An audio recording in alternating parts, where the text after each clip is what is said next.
आज मैं आपको जो बेस्ट मेथड है, बेस्ट प्रोसीजर है, बेस्ट जो है मेथड है, उसके ज़रिए बताऊंगा कि किस तरह आपने किसी भी मटेरियल बैलेंस के क्वेश्चंस को रीड किस तरह करना है, उससे रिलेटेड डायग्राम किस तरह बनानी है, उसको सॉल्व किस तरह करना है, उसमें किस तरह आपने सीक्वेंस लगानी है, उसको अंडरस्टैंड करने की, लेबल करने की, उसके बाद उसकी सोल्यूशन की तरफ। फीड एक फीड सेक्शन, फीड सबसे पहले आपको जो भी किसी भी क्वेश्चन में जो इन्फॉर्मेशन गिवन होगी वो फीड सेक्शन होगी या फीडिंग सेक्शन की होगी या रॉ मटेरियल की होगी तो या इनपुट्स की होगी। तो क्वेश्चन को रीड करते हैं। The fresh feed to the process flows at rate of 40,000 kg per hour. ये हमें जो है मोलर फ्लो रेट, मतलब मैस फ्लो रेट गिवन है। यहाँ पे आपके पास मोलर फ्लो रेट भी हो सकता है और मैस फ्लो रेट के यूनिट्स किसी भी यूनिट्स में हो सकते हैं, केजी में भी हो सकते हैं, टन में भी हो सकते हैं, पाउंड्स में भी हो सकते हैं। और जो है उसमें डिफरेंट कंपोजिशंस हैं।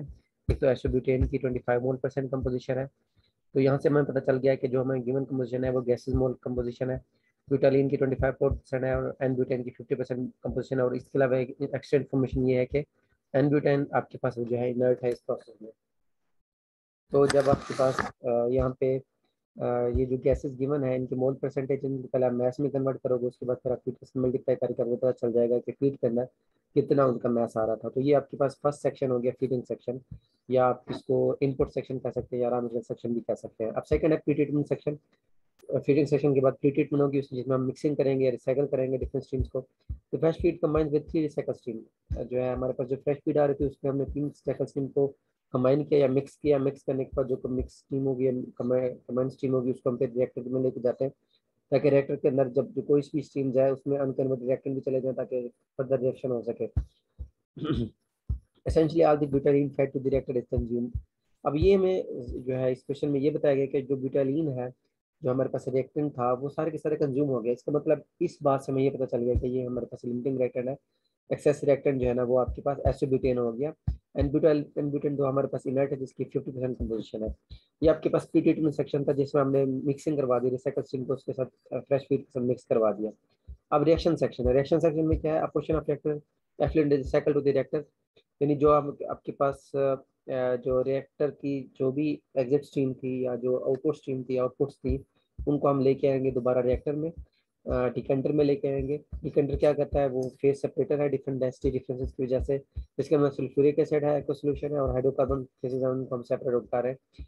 अब इसी को हम फिर ये सारे के सारे सेक्शन को रिएक्टर में लेके जा रहे हैं।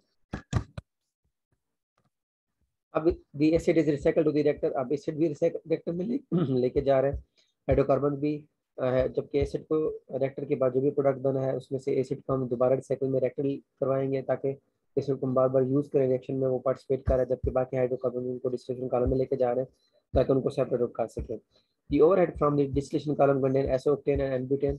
यानी डिस्टिलेशन कॉलम के टॉप पे जो लाइट कंपोनेंट है, जो की कंपोनेंट्स हैं, वो दो है, एसोब्यूटेन है और एन-ब्यूटेन है। And the bottom product which is recycled direct contain only एसोब्यूटेन।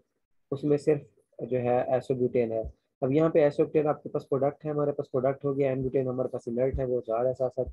एसोब्यूटेन जो है ना वो हमारे पास अनकन्वर्टेड रिएक्टेंट है, उसको हम बॉटम में लेके जा रहे हैं। अब देखते हैं इसको क्या ट्रीट करना है। Steam ending the reactor contains 200 moles of isobutane पर मोल ऑफ ब्यूटालीन। ये हमें यील्ड बताई गई है कि जब 1 मोल ब्यूटालीन का हम रिएक्टर में लेके जाएंगे तो उसके लिए 200 मोल ऑफ एसोब्यूटेन यूज होंगे, कंज्यूम होंगे। ये हमें रेशियो बताई हुई है limiting ten to excess reactant. तो 2 kg of 91 weight percent sulphuric acid per kg of hydrocarbon, उसको भी हम इसमें यूटिलाइज करें। यानी जहाँ पे भी है सल्फ्यूरिक एसिड की बात है कि उसकी वेट परसेंटेज आपकी उसकी रिल्यूशन होगी 91 वेट %, जबकि उसका तो एक्चुअल सोल्यूशन जो है ना वो 2 kg होगा। तो ये हमारे पास रिएक्शन सेक्शन हो गया और इसकी और इन्फॉर्मेशन गिवन है। The stream obtaining by combining the fresh feed and the isobutane cycle contain 5 moles of isobutane per mole of butylene। यानी 1 मोल ब्यूटालीन के लिए हमारे पास 5 मोल एसोब्यूटेन के होंगे जो कि रिसाइकल स्ट्रीम में आ रहे हैं। अब यहाँ पे आप थोड़े कंफ्यूज हो जाते हैं कि ये किस चीज़ के बारे में इंफॉर्मेशन बता रहा है। तो इसको जब आप ड्रा करेंगे one by one cheese, one by one step wise feed section को ड्रा करेंगे, फिर प्रीट्रीटमेंट सेक्शन को, फिर रिएक्शन सेक्शन को, फिर सेपरेशन सेक्शन को, तो आपको सारी चीज़ें क्लियर हो जाएंगी। नेक्स्ट डायग्राम में देखते हैं, ड्रा करते हैं। ये है, अभी हमारे पास फीड सेक्शन में बताया गया था कि कंपोजिशन क्या है, उसका मोलर फ्लो रेट क्या है, हमें मोलर फ्लो मैथ्स में गिवन था और कंपोजिशन मोल्स में गिवन थी। तो अब आप बेसिस जो है ना वो मैथ्स फ्लो रेट की लेके इन जो गैसेस की कंपोजिशन मोल्स में उनको मैथ्स में कन्वर्ट करोगे और जो है फिर आप इस फीड में चेक कर लोगे कि आपके पास कितना केजी मैथ्स आ जाता है। जी यहाँ पे एक और इन्फॉर्मेशन है, जो की कंपोनेंट है आपके पास जो कि इनर्ट है, वो हमारे पास एनब्यूटेन है। एनब्यूटेन बैलेंस सबसे पहले इसको प्रेफर करोगे। अब इसके बाद हुआ क्या है, तो हमारे पास 3 रिसाइकल स्ट्रीम्स आ रही थी। एक थी कैंडर से रिसाइकल स्ट्रीम आ रही थी, एक हमारे पास स्टिल जो कि हमारे पास सेपरेटर सेक्शन है उससे रिसाइकल स्ट्रीम आ रही थी। दोनों को हमने कंबाइन किया, रिएक्टर में लेके गए। ये बी पार्ट हो गया जिसमें दोनों स्ट्रीम रिसाइकल हो रही है।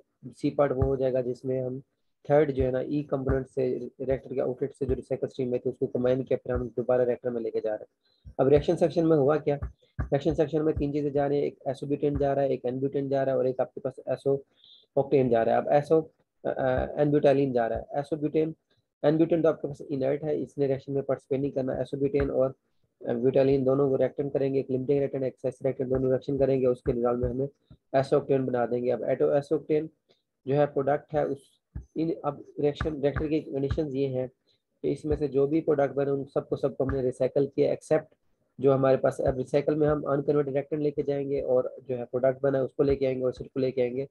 अब यहाँ पे ब्यूटालिन जो कि लिमिटिंग रिएक्टेंट था, जो कि सारे के सारे कंज्यूम हो चुका था, उसको वो रिसाइकल में नहीं लेके आएंगे क्योंकि ये कंडीशन थी कि ब्यूटालिन जो है ना हमारा लिमिटिंग रिएक्टेंट है, लिमिटिंग रिएक्टेंट में सारे के सारे कंज्यूम हो जाएगा। तो हमारे पास बाकी 3 चीजें रहेंगी, एक एनब्यूटेन जो कि इनर्ट है और एक हमारे पास एसो ऑक्टेन जो कि प्रोडक्ट बना है और साथ एसिड जो कि हमारे पास रिकवर हम करके दोबारा रिएक्टर में लेके आ रहे हैं।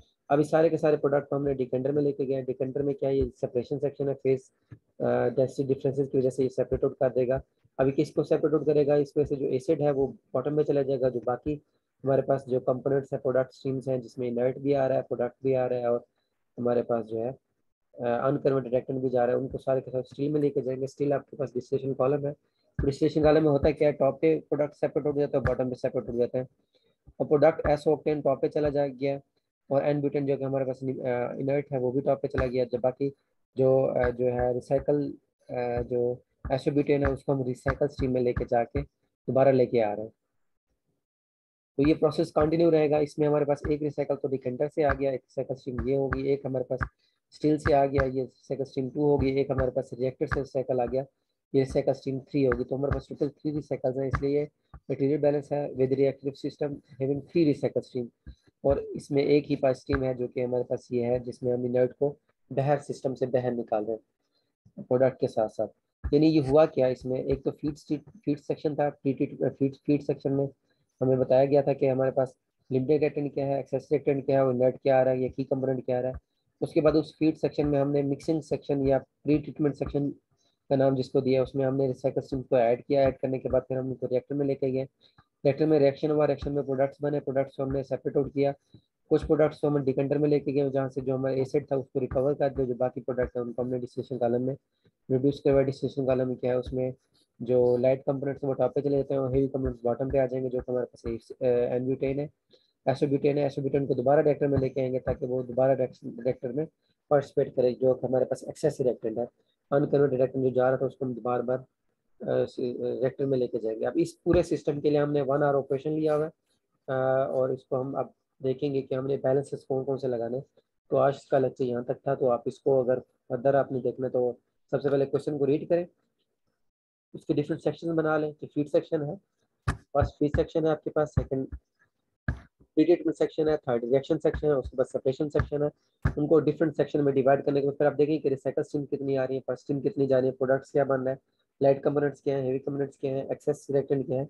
तो आपको ज़रा इसको अंडरस्टैंड करना बहुत ही ईजी हो जाएगा और ये आपको मुझे बैलेंस बहुत ही आसान लगेगा।